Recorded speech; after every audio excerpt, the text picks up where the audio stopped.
কি অবস্থা, কেমন আছেন সবাই বন্ধুরা? দেখেন আজকে কবুতরের ডিম এগুলো সব নষ্ট করে ফেলছে। দুই খাদির থেকে উঠেছে, এগুলো ফেলে দিব, নাহলে পচে গন্ধ করবে। দেখেন ডিম নষ্ট করছে। এই যে সাদা, এটা সাদা জোড়াটা নষ্ট করছে, এই জোড়াটা দেখেন।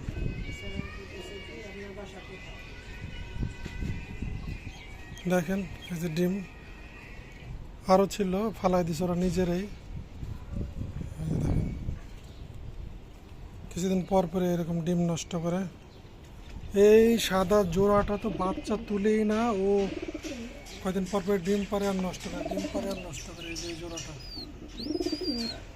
আর ওরা তো বাচ্চা তুলে, একবার বাচ্চা তুলে একবার ডিম নষ্ট করে।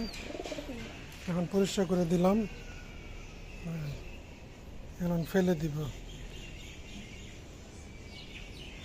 এগুলো ফেলে দিব এখন। দেখেন এখানে রেখে দিয়ে কাকে নিয়ে যাবে না, একদম হালকা হয়ে গেছে। ওইগুলোকে একটু খুঁচায় পরিষ্কার করে দিয়ে, পোকা হয়ে গেছে অনেক। দেখেন পরিষ্কার না করলে আমার এগুলো পরিষ্কার করতে বিরক্তি লাগে, খালি শখের জন্য পালি। খাবার শেষ, এক